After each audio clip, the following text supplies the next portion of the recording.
सुप्रभात विद्यार्थियों, लंबे अवकाश के बाद आप लोगों का ऑनलाइन क्लास में स्वागत है।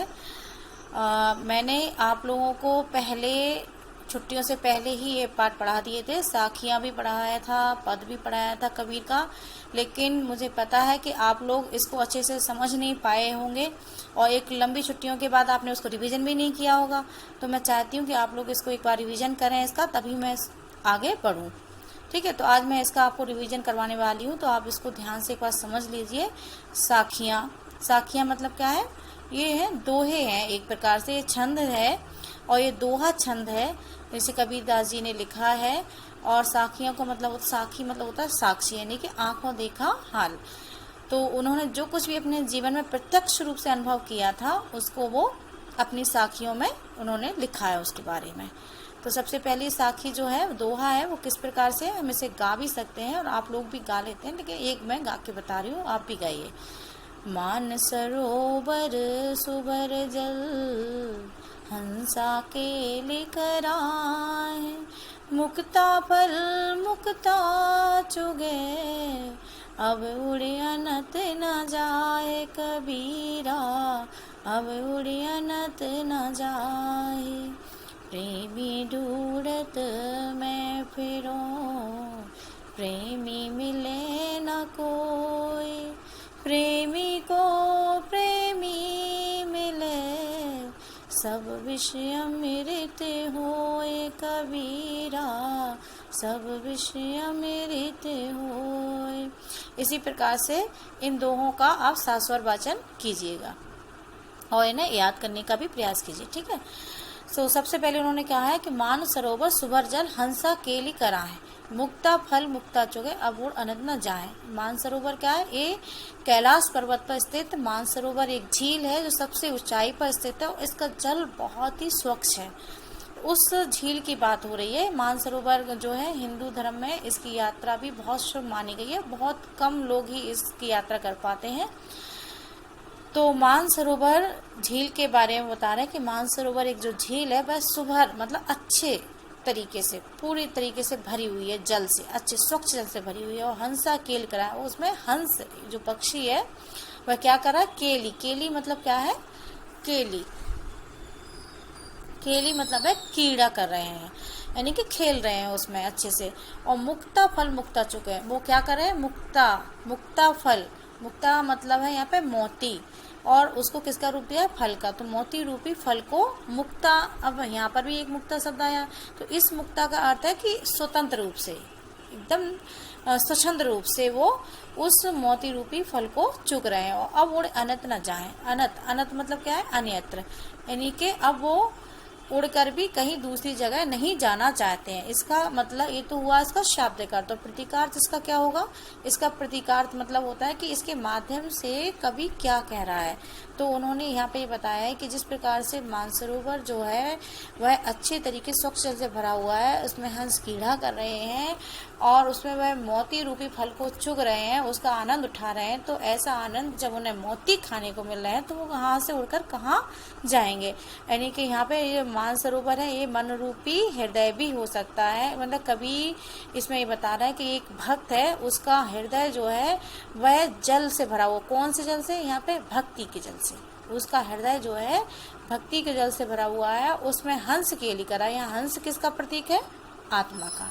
उसमें उसकी आत्मा जो है बिल्कुल कीड़ा कर रही। किस चीज़ का आनंद उठा रही है? वो मुक्ति रूपी फल का आनंद उठा रही है, यानी कि उसे मोक्ष की प्राप्ति हो चुकी है। उसने भक्ति में इतनी ज़्यादा डूब चुकी है कि उसे मोक्ष की प्राप्ति हो गई है, यानी कि उसे मोक्ष मिल गया, मुक्ति मिल गई है।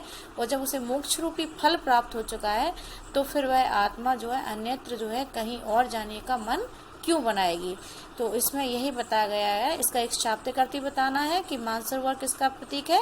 यह है मन रूपी सरोवर, यानी कि भक्त का जो हृदय है, उसका जो मन है, उसमें क्या है? सुभर जल भरा हुआ है, यानी कि भक्ति का जल भरा हुआ है। उसमें उसकी आत्मा, हंस रूपी आत्मा कीड़ा कर रही है, खेल रही है, मतलब आनंद उठा रही है। किस चीज़ का? स्वच्छंद विचरण कर रही है और उसे मुक्ति रूपी फल प्राप्त हो चुका है, इसलिए वह कहीं और नहीं जाना चाहती।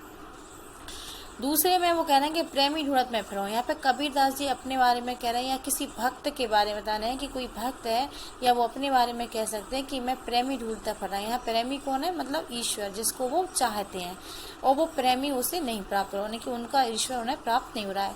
और दूसरे वो कह रहे हैं कि प्रेमी को प्रेमी मिले। यहाँ पे प्रेमी मतलब क्या है कि जो भक्त है उसको उसका प्रेमी, यानी कि उसका प्रेमी कौन है? जिसको वो प्रेम करता है, वो ईश्वर है।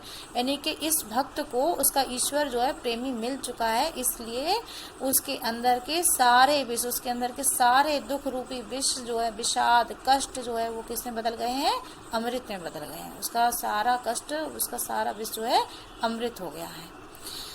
हस्ती चढ़ी है ज्ञान की। तीसरे में हस्ती मतलब क्या है? हस्ती मतलब है हाथी, हस्ती हाथी है। हस्ती चढ़ी है ज्ञान को, यानी कि इसमें ज्ञान को किसका रूप दिया गया है? ज्ञान को इसमें हाथी का रूप दिया गया है।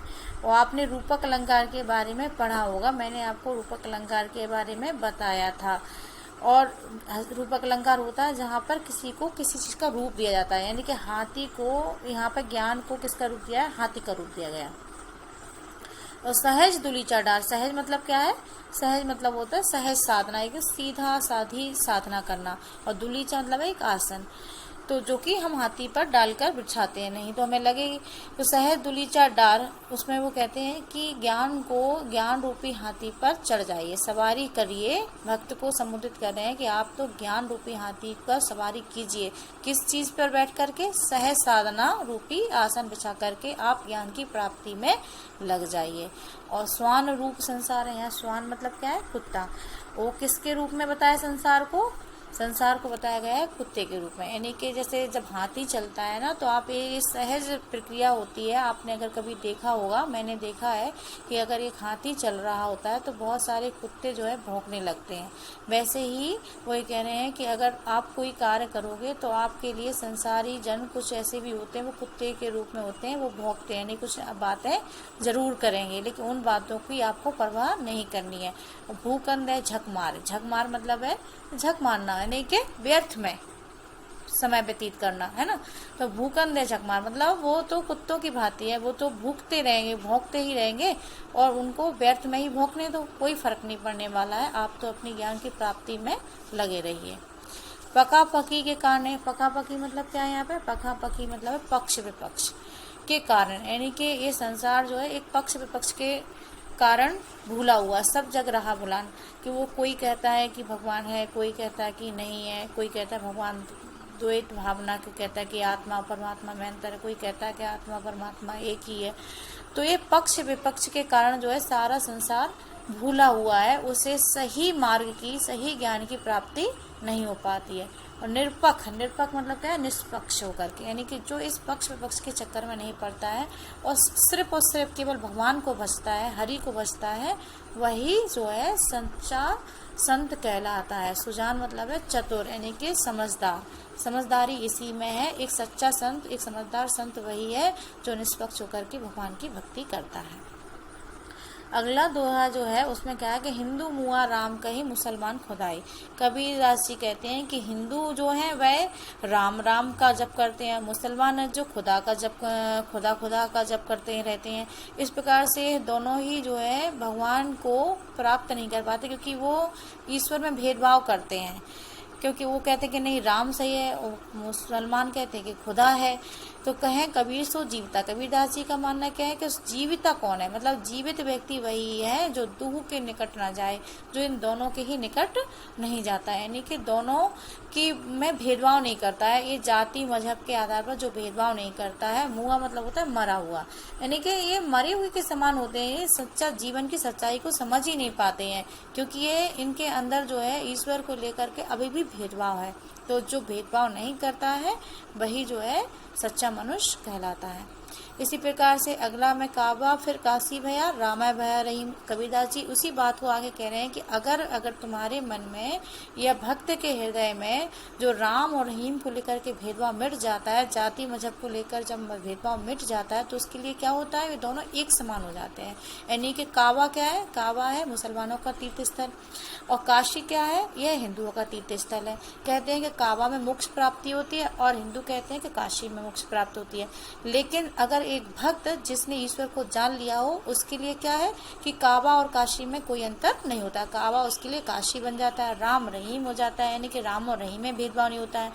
जैसे कबीरदास जी कहते हैं कि मोटा चून होता है, यानी कि मोटा आटा होता है, वह भी खाने योग्य होता है, और उसी को अगर हम और पिसवा देंगे तो मैदा बन जाएगा, वो भी खाने योग्य होता है। यानी कि दोनों को ही खाने के रूप में प्रयुक्त करते हैं, है ना।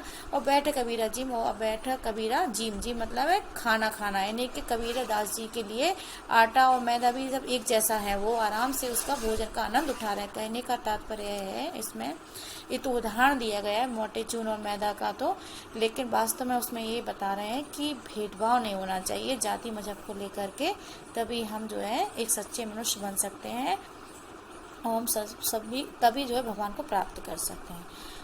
अंत में एक और जो है साखी जिसे हम कहते हैं, वह है ऊंचे कुल का जन्मिया जे करनी ऊंच ना होए, यानी कि कोई ऊंचे कुल का जन्मिया मतलब जन्म लेने वाला व्यक्ति हो, लेकिन जे करनी मतलब जिसके कार्य ऊंच मतलब ऊंचे है ना, श्रेष्ठ मतलब जिसके कार्य अच्छे नहीं हो, वह किसी भी प्रकार से श्रेष्ठ नहीं माना जा सकता। यानी कि एक व्यक्ति जो है वह अपने कर्मों से महान बनता है, ना कि एक अच्छे कुल में जन्म लेने मात्र से। जैसे उसी प्रकार से उन्होंने एक उदाहरण दिया है, एक दृष्टांत प्रस्तुत किया है कि सुवर्ण कलश सुरा भरा, सुवर्ण कलश सुरा भरा। सुवर्ण मतलब क्या है, यहाँ पे स्वर्ण सोना, और कलश यानी कि सोने का एक कलश है, मान लो सोने का एक लोटा है, मान लो उसमें सुरा मतलब क्या है, शराब, उसमें अगर शराब भर दी गई हो तो वो क्या मतलब प्रशंसा का पात्र होगा, पात्र मतलब बर्तन भी होता है। साधु निंदा सोए, यानी कि साधु उसकी निंदा ही करते हैं, यानी कि स्वर्ण कलश में अगर अमृत भरा होगा तो ही अच्छा लगेगा, अगर उसमें शराब भर दी जाएगी तो वह उसी प्रकार से निंदनीय होगा, जैसे कोई ऊंचे कुल का जन्म लेने वाला व्यक्ति अगर उसके कार्य अच्छे नहीं होते हैं। यानी कि मतलब इसमें अंत में कबीरदास जी ने इस दोहे में ये बताया है कि व्यक्ति अपने कर्मों से महान बनता है। ठीक है, तो मुझे लगता है कि आपको अभी साखियाँ बहुत अच्छे से समझ में आ गई होगी, और अगर फिर भी ना आई हो तो वो ग्रुप में कल हमें एक मैसेज डाल सकते हैं, तो हम उस पर चर्चा कर सकते हैं। ठीक है, धन्यवाद।